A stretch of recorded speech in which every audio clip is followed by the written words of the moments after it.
ভক্ত সত্যানন্দের পুত্র প্রেমানন্দের দরজায় প্রসাদ পেতে দিয়েছিল।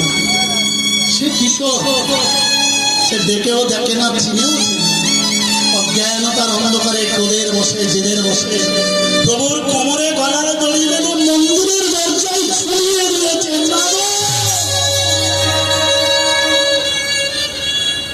তাহলে উপায় আর কি? চলো মা, আমরা দুজনে মিলে যাই মোদের পিতা ব্রহ্মা, প্রজাপতি ব্রহ্মার কাছে